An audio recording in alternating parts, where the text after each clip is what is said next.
देखिए भाई, आज हम पढ़ रहे हैं कुंड की अधिकतम बहुलकता का नियम। कल पढ़ा था अपन ने n+1 का नियम, कल पढ़ा था अपन ने पाउली के अपवर्जन का नियम। उसमें बताया था परमाणु में किन्हीं दो इलेक्ट्रॉनों के लिए चारों क्वांटम संख्याओं का मान समान नहीं हो सकता। यदि n, l और m के मान समान हो भी तो भी s का मान निश्चित रूप से भिन्न होगा। इसे हमने कहा था पाउली, तो s का मान निश्चित रूप से भिन्न होगा। इसे अपन ने कहा पाउली का अपवर्जन का नियम। उनकी अधिकतम बहुलकता का नियम हमें यह बताता है कि समान ऊर्जा के कक्षकों में इलेक्ट्रॉन किस प्रकार से भरे जाएंगे।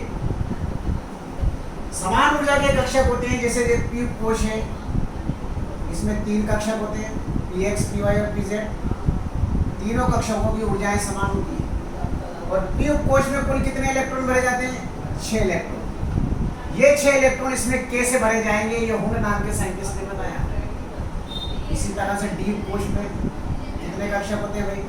5 कक्षक, 1 2 3 4 5, हर एक में 2-2, कुल कितने इलेक्ट्रॉन में? 10 इलेक्ट्रॉन इसमें k से भरे जाएंगे। इसी तरह से f कोश में कुल कितने कक्षक होते हैं भाई? 7 कक्षक, 1 2 3 4 5 6 7, कुल इलेक्ट्रॉनों में 14 इलेक्ट्रॉनों में p, d और f, इन तीनों कक्षकों, इन 5 कक्षकों, इन 7 कक्षकों की ऊर्जाएं क्या होती है? समान होती हैं। इसलिए इसे हम कहते हैं समभ्रंश कक्षक। समभ्रंश कक्षक जिनकी ऊर्जाएं क्या होती हैं भाई? समान होती हैं।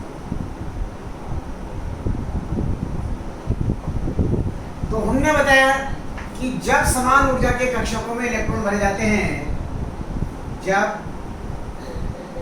समान ऊर्जा के कक्षकों में इलेक्ट्रॉन भरे जाते हैं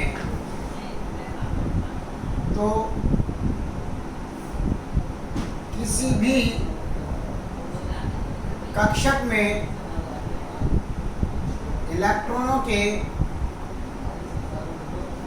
युग्मन से पूर्व प्रत्येक कक्षक में एक इलेक्ट्रॉन भरा जाता है। फिर शेष बचे इलेक्ट्रॉनों का प्रथम कक्षक से युग्मन प्रारंभ हो जाता है। इसे कुंड की अधिकतम बहुलकता का नियम कहते हैं। सुने क्या लगा? जब समान ऊर्जा के कक्षकों में p, d और f, इनको कहते हैं हम तीनों को समभ्रंश कक्षक। तो क्या है, जब समान ऊर्जा के कक्षकों में इलेक्ट्रॉन भरे जाते हैं तो किसी भी कक्षक में इलेक्ट्रॉनों के युग्मन से पूर्व, ये ध्यान रखना, प्रत्येक कक्षक में एक इलेक्ट्रॉन भरा जाता है। जैसे p में 6 भरेंगे ना, ये p1 p2, यहाँ आएगा p3, एक आ गया। तो प्रत्येक कक्षक में एक इलेक्ट्रॉन भरा जाता है। फिर शेष बचे इलेक्ट्रॉनों का प्रथम कक्षक से युग्मन, तो 6 ना, 3, अब 4 5 6। इसी तरह से d1 d2 यहाँ नहीं आएगा, d2 d3 d4 d5 d6 से युग्मन प्रारंभ हो जाएगा। इसी तरह से f में भरेंगे तो f1 f2 f3 f4 f5 f6 f7, अब युग्मन प्रारंभ होगा। तो समझ में आया उनके अधिकतम बहुलकता का नियम? जब समान ऊर्जा के कक्षकों में इलेक्ट्रॉन भरे जाते हैं तो किसी भी कक्षक में इलेक्ट्रॉन के युग्मन से पूर्व प्रत्येक कक्षक में एक इलेक्ट्रॉन भरा जाता है। उसके बाद शेष बचे इलेक्ट्रॉनों का प्रथम कक्षक से युग्मन प्रारंभ हो जाता है। इसे हम कुंड की अधिकतम बहुलकता का नियम कहते हैं। ये तो पहला पॉइंट हो गया। दूसरा पॉइंट देखिए, ये नियम समभ्रंश कक्षकों पर लागू होता है। समभ्रंश कक्षकों पर जिनकी ऊर्जाएं क्या होती हैं, समान, समभ्रंश कक्षकों पर लागू होता है। ये याद होना चाहिए। ये नियम पी डी एफ कोशों पर, पी डी और एफ कोशों पर लागू होता है। ये नियम एस कोशों पर लागू नहीं होता है। नंबर 5, ये नियम E1, D1, F1, S1 व S2 इलेक्ट्रॉनिक विन्यास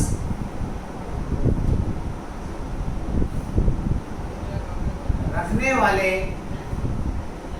तत्वों पर लागू नहीं होता है। पहले तो इसको लिख लीजिए।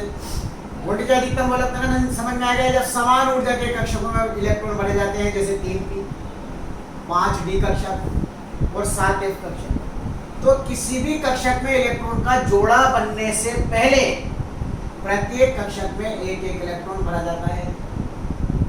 उसके बाद शेष बचे इलेक्ट्रॉनों का प्रथम कक्षक से युग्मन प्रारंभ हो जाता है। जैसे D1, D2, D3, D4, D5 आ गए, 10 है, इसमें 5 इलेक्ट्रॉन हो गए। अब D6 से युग्मन होगा, D6, D7, D8, D9, D10। Clear हो गई बात? ये नियम समभ्रंश कक्षकों पर लागू होता है, यानी कि P, D और F समभ्रंश कक्षक जिनकी ऊर्जाएं समान होती है, जैसे 3p कक्षक, 5d कक्षक और 7f कक्षक। ये नियम P, D व F कोशों पर लागू होता है, P पर, D पर और F कोशों पर लागू होता है। नंबर 4, ये नियम S कोशों पर लागू नहीं होता है। ये नियम P1, D1, F1, S1 और S2 इलेक्ट्रॉनिक विन्यास रखने वाले तत्वों पर भी लागू नहीं होता है। इसको लिखिए, फिर उदाहरण देकर इसको समझाते हैं। फटाफट लिखो इसको, देखिए इसे।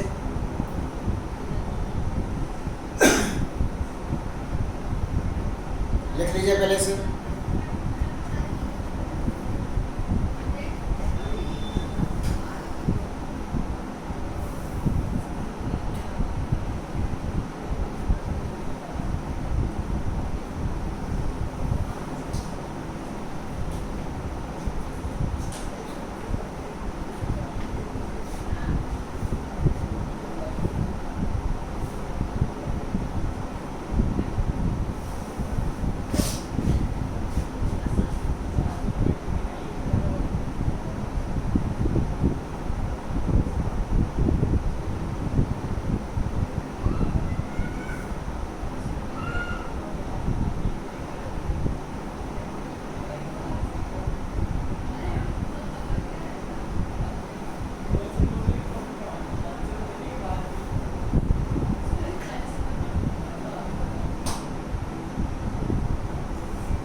देखिए भाई, और इसको एग्जाम्पल से समझते हैं।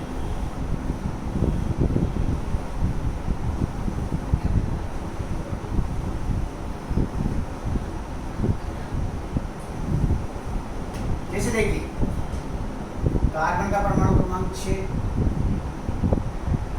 1s2, 2s2, देखो एस में कितने इलेक्ट्रॉन, एक और एक, दो एस में तो ऐसे मिल जाते हैं, 2s में भी तो हो गए, पी में 3 कक्षक। अब दो कैसे बने जाएंगे, एक और एक, दो, पहले एक एक आएगा सब में, nitrogen 7,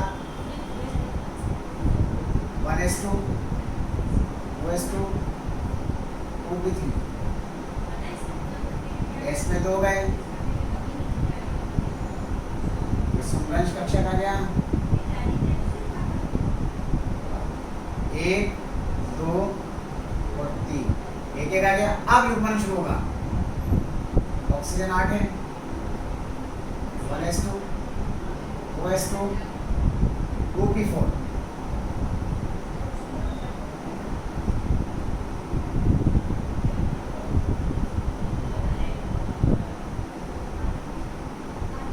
P1, P2, P3, P4। अब युग्मन प्रारंभ हुआ, फ्लोरीन 9, 1s2, 2s2, एस में कितने,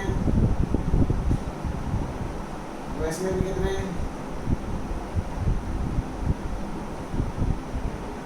P1, P2, P3, P4, ये P5, और neon 1s2, 2s2, 2p5, S में 2, P6, 2p6, P1, P2, P3, एक एक आ गया, P4, P5 और P6। इसे हम वुड की अधिकतम बहुलकता का नियम कहते हैं। तो जब समान ऊर्जा के कक्षक में इलेक्ट्रॉन बने जाते हैं तो किसी भी कक्षक में इलेक्ट्रॉन के युग्मन से पूर्व प्रत्येक कक्षक में एक एक इलेक्ट्रॉन बन जाता है। उसके बाद शेष बचे इलेक्ट्रॉनों का प्रथम कक्षक से युग्मन प्रारंभ हो जाता है। इसे वुड की अधिकतम बहुलकता का नियम कहते हैं। लिखिए इसे भी जल्दी से लिखिए।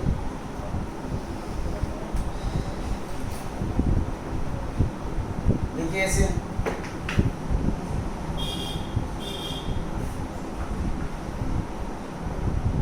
देखिए, इस पर क्वेश्चन पूछे जाते हैं, हुंड की अधिकतम बहुलकता के नियम को उदाहरण देकर समझाइए। तो उनकी बहुलकता का नियम लिखिए और ये उदाहरण देना होता है।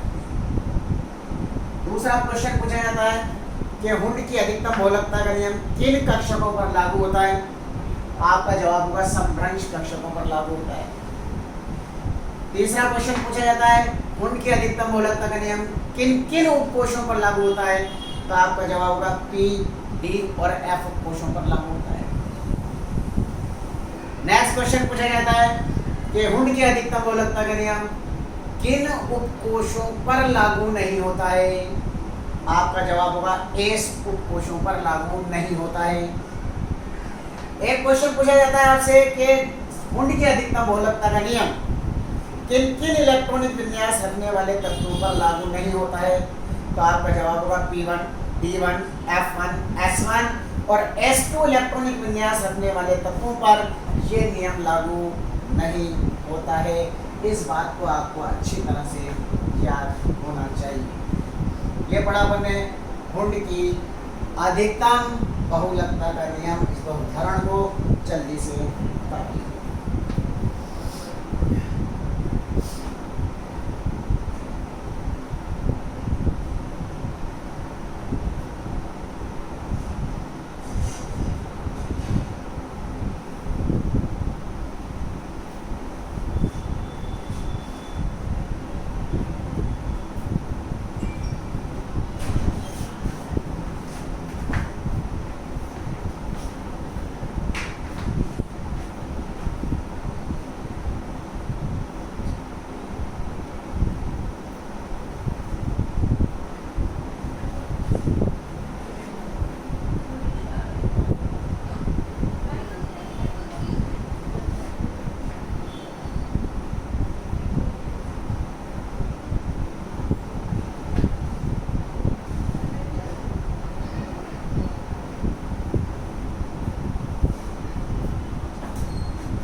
ये हो गई भाई, उतार लिया।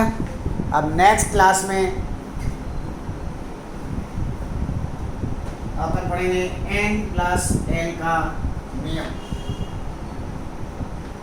n मुख्य क्वांटम संख्या और l द्विवंशी क्वांटम संख्या से नेक्स्ट क्लास में पढ़ेंगे।